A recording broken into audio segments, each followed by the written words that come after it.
elbow, forearm, wrist. We're going to start with the biceps. We went over the biceps, I believe, in session 5, but basically we have two heads, the short head and long head. The short head originates more medial from the coracoid process of the scapula. The lateral head, or the long head, goes up over the shoulder joint, attaches to the upper part of the glenoid fossa. It's called the labrum, superior labrum. They insert in common to the radial tuberosity. So they're related to the brachial plexus, obviously C5-6. They're innervated by the brachial plexus, C5-6. They are related to the stomach organ and the stomach meridian. The action is to flex the elbow and supinate. Because of its attachment to the radius, it tends to aid in supination as it aids in flexion. The long head also is involved in stabilizing the humeral head, and to some degree flexes the humerus as well as flexes the elbow. Very common injury to long head biceps. I'll be showing you how to evaluate if you have a problem with the long head versus the short head. So postural considerations: the arm will be just sort of hanging without any tone. A lot of times, most of the time, people have a slight bend to their elbow because there's enough tone in the biceps. Too much bend in the elbow indicates that you might have, it indicates weak triceps. So the muscle test here, Dr. Ciprian is showing the standard bicep test is with the arm in at an 80-degree flexion, supporting elbow, and force is from S to I. Long head, you bring the elbow to 90, and you bring the forearm into supination and the humerus into flexion. So you stabilize the shoulder and you test the humeral flexion with the elbow bent. There's another way to test this too. I'll demonstrate with the in the video. There we go. The Chapman reflexes are going to be on the fourth intercostal space, lateral to midline on the left only, and over the lamina of the axis bilaterally. So we can see where like an occipital fixation, C1-2, sublux, any kind of problems in that area, there might be some involvement with the arms. We typically think of an occipital fixation resulting in bilaterally weak psoas muscles, if you remember right. And of course, upper cervical fixations bilaterally weak, or will result in bilaterally weak gluteus maximus. Just throw a little review in there. So biceps, here's the vascular reflexes on the picture on the left. The cranial stress receptors are right over the eyebrows on the right there in that slide. Stomach nutrition. So you want to think, B6, zinc, possibly hydrochloric acid supplements, betaine HCl, things like that. Also chlorophyll, and depending on what else you've got as far as history and other symptoms, I find that can be very helpful.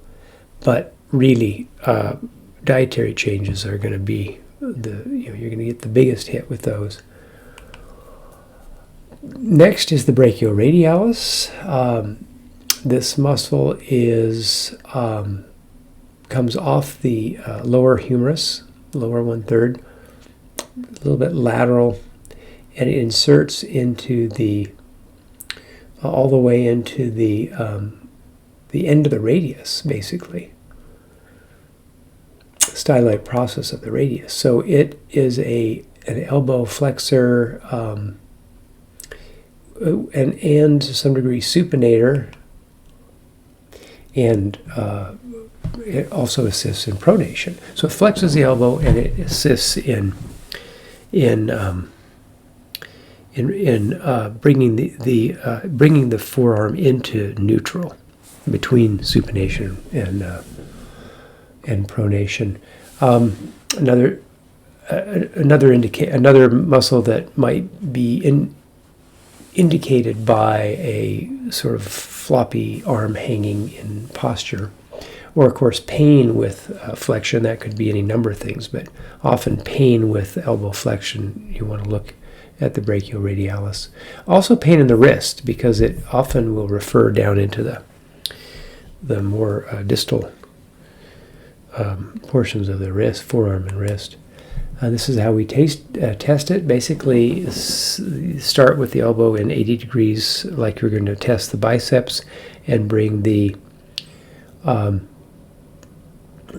forearm into neutral with the thumb pointing up, and test from S to I.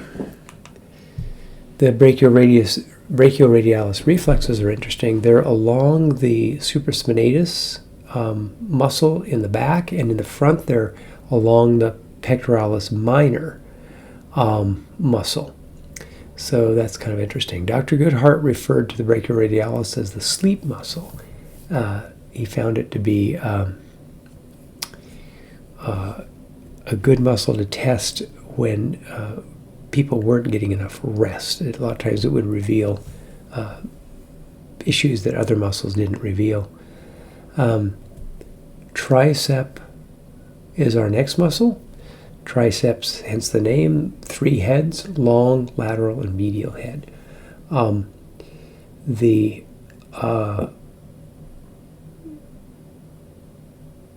long head comes off the scapula.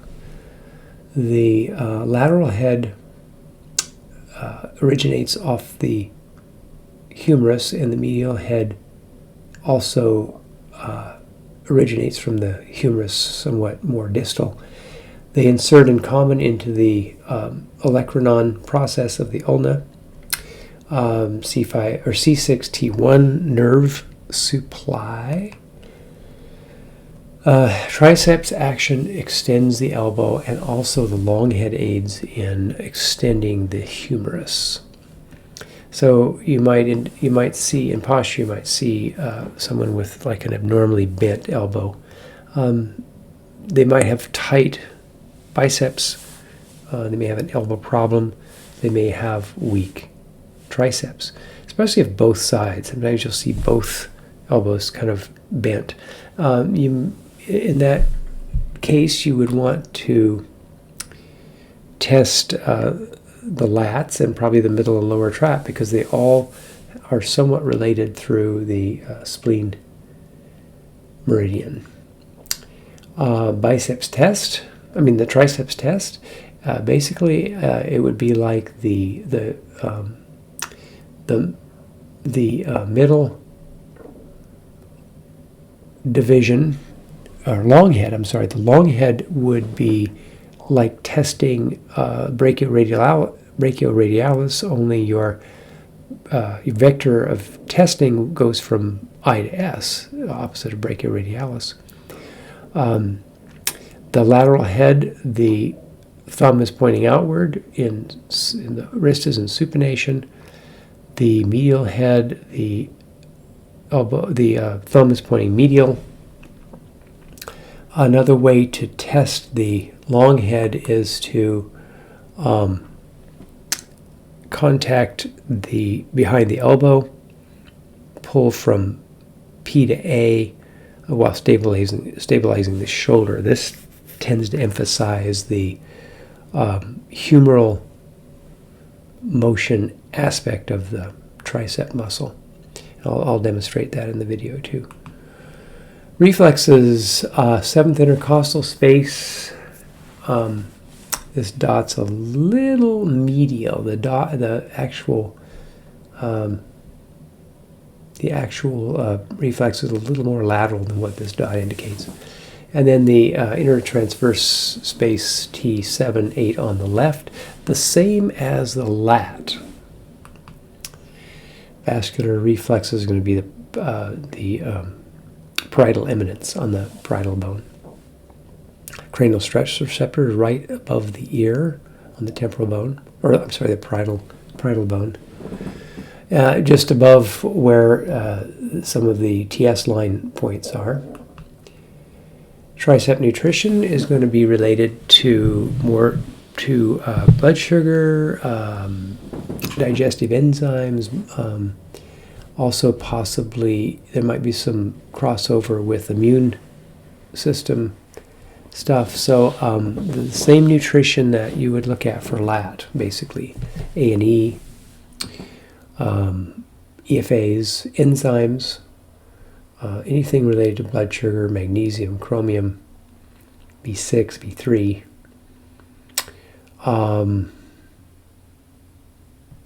Of course, possibly glandulars, if depending on the rest of your history and the rest of your findings. This next slide is a grouping, just shows a grouping of the muscles: elbow flexion, elbow extension, supination, pronation. So when you're thinking about the motions where a patient maybe is saying they have pain in a certain motion, or they have a limited range, right away you want to go to the muscles that flex. Of course, the biggies are going to be biceps brachii, brachioradialis, and brachialis. Extension is going to be triceps, anconeus. Supination will be accomplished by the supinator, the biceps brachii, and the brachioradialis. And pronation is driven by the pronator teres distal forearm area and the pronator quadratus. I'm sorry, pronator teres is a more proximal forearm, and the pronator quadratus in the distal area. We'll be learning how to test those as well. Just a grouping here: forearm and wrist muscles. These are the muscles we'll be getting into: supinator, extensor carpi ulnaris radialis, flexor carpi ulnaris radialis, pronator teres, pronator quadratus, and then down in the hand we're going to be learning a little bit about the hand muscles that are very handy, no pun intended, very handy to evaluate certain kinds of nerve impingement like carpal tunnel syndrome. So here is the extensor carpi radialis. Obviously it originates from the end of the humerus and the radius. It crosses the radial humeral joint and attaches to the radial aspect of the second metacarpal. Extensor carpi radialis, it's a C6-7 nerve, radial nerve. It's a wrist abductor and wrist extender. Also does to some degree help in flexion of the forearm because it crosses the radial humeral joint, as I just mentioned. We test the extensor carpi radialis with the wrist in extension and slight radial deviation. I'll go through that on the slides, the video of the muscle testing. So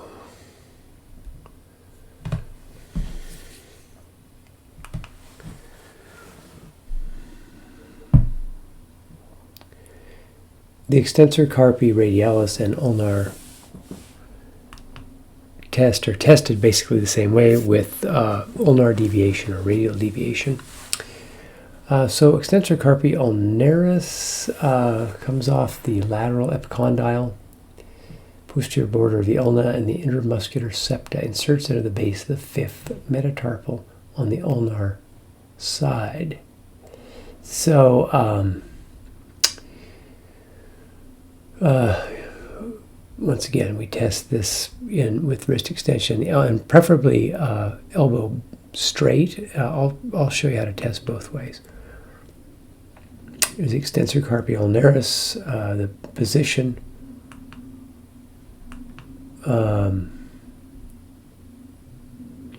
So we're going to the flexor carpi radialis now.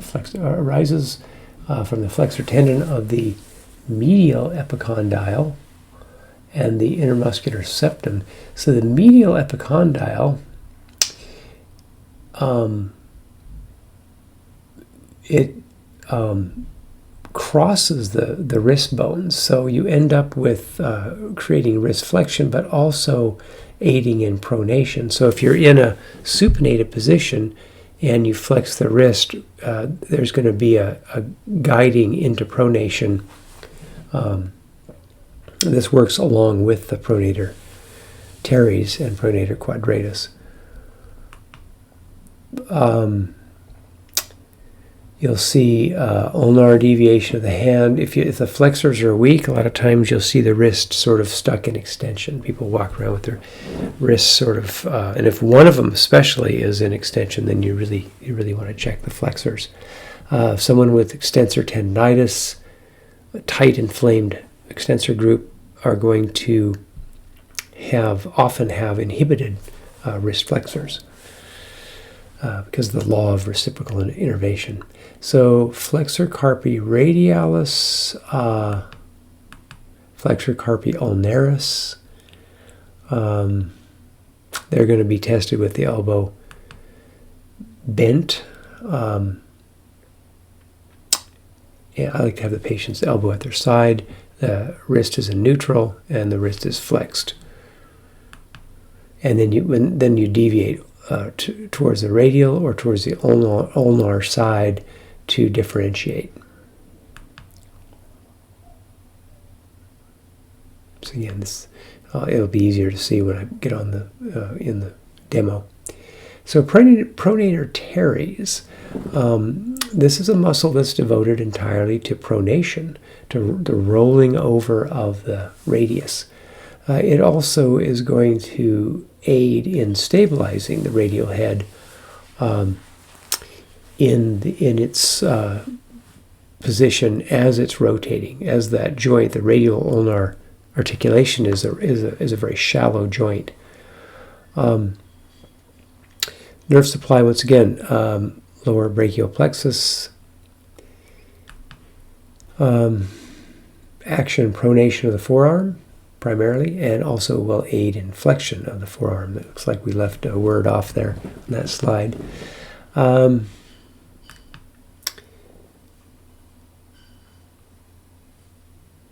We're going to test it starting with the wrist in pronation, and then the examiner will try to take the wrist towards supination while the patient resists.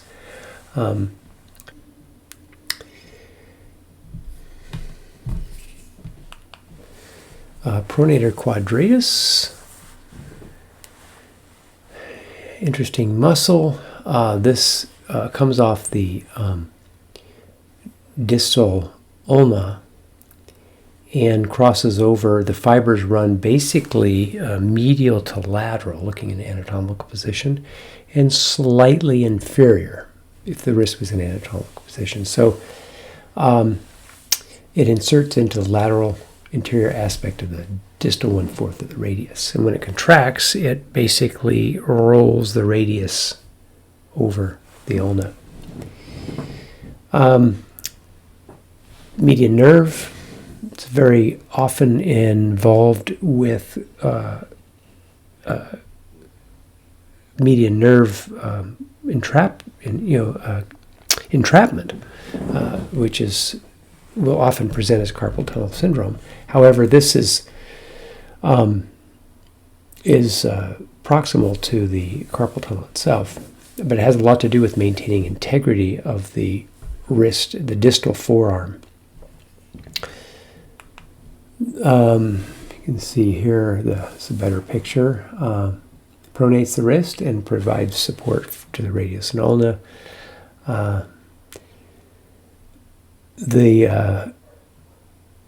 I don't put much stock in the postural finding there. I mean, maybe, but just test it, palpate it, and test it. Pronator quadratus, we test that. We test the pronator teres with the elbow in. I'll usually test it with the elbow at about 70 or 80 degrees. With the pronator quadratus, I'll bring the elbow clear into flexion.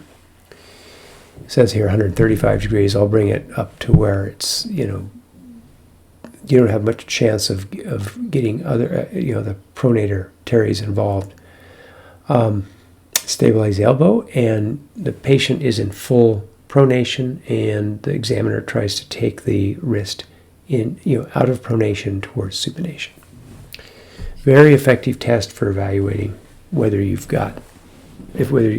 found the right problem in the wrist and whether you've made the correction, before and after testing. Supinator. So we have muscles that are pronators, and we have one main muscle that's entirely devoted to supination. It comes off the lateral epicondyle of the humerus, and it attaches into the lateral anterior surface of the proximal 1/3 of the radius. Now it looks kind of big in this picture. The muscle is not really, it's not that big. There's a large fascial attachment. A lot of times it's not that big of a muscle. Nerve supply, C5, C6. Basically supinates by externally rotating the radius at the radial humeral joint, and then of course aiding in supination of the wrist as well. Helps maintain integrity of that radial humeral joint, which is very problematic, common source of injury and inflammation. Here we get into the wrist. Get into the hand, actually. The Opponens pollicis originates from the flexor retinaculum and the tubercle of the trapezium. So it goes across the wrist, it goes to the base of the thumb, and then it inserts into the whole length of the first metacarpal bone, the thumb bone. Innervated by the median nerve. It causes adduction, a folding. It's really the muscle that functions when we use our opposable thumbs. Chronic weakness can be an indication of long-standing nerve compression in the carpal tunnel, weak grip, any difficulty in manipulating things where you're using your thumb and fingers can indicate this muscle it needs attention. The test basically stabilize the wrist with one hand. The other hand, and I'll show this in the video, the other hand gets a good grasp of the whole first metacarpal and then rolls it out, attempts to roll it out.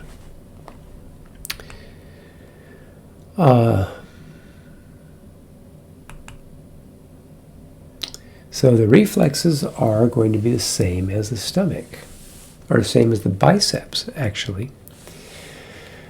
Now, all of the wrist, forearm muscles are related to the stomach meridian and to the stomach as an organ, except the flexor digiti minimi, which flexes the fifth finger. The triceps, of course, the elbow extensors are related to the spleen, pancreas. Here's the Bennett, the Bennett reflexes, same as the stomach and bladder, the same as the emotional Bennett points. Here's the Ponens digiti minimi. This muscle comes off the hook of the hamate and inserts into the length of the fifth metacarpal bone. It is innervated by the ulnar nerve. So this muscle is often spared if you've got a problem with just the median nerve.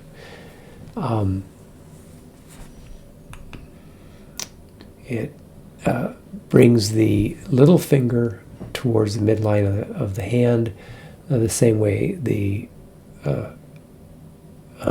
Ponens pollicis brings the thumb. So if you're bringing the thumb and small finger together, these are the two muscles that you're going to be testing.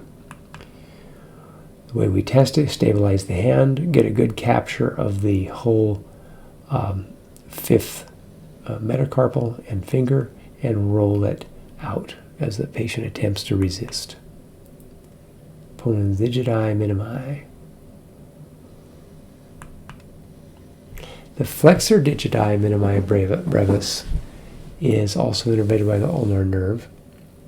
Comes off the hook of the hamate, attaches at the base of the fifth finger, proximal phalanx.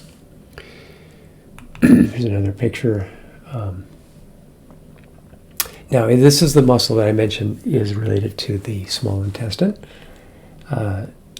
where all of the other forearm, elbow flexor muscles and hand wrist muscles are related to the stomach. So, testing the Ponens muscles together is a popular thing to do in AK. I don't use it for anything other than evaluating the function of the median nerve and the function of the ulnar nerve. I don't use it for a lot of people will use it for all kinds of things, but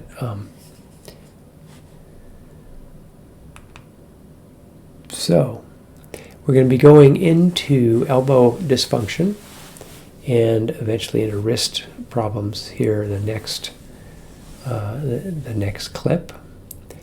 Compaction injuries at the elbow are common, as they are in the wrist. Capsulitis, radial humeral joint, very common. Tendinitis, myofasciitis, shearing injuries to the wrist extensors and often the wrist flexors, brachioradialis, and of course a very busy place in the forearm, a lot of tendons, a lot of small muscles rolling together. So issues that affect the integrity of or the quality of the interstitial fluid are going to show up especially clearly in the forearm. If there's a lack of circulation or a lack of good interstitial fluid flowing around those structures, there can be a lot of problems. Next, we're going to go into carpal tunnel syndrome. I'm going to stop right there.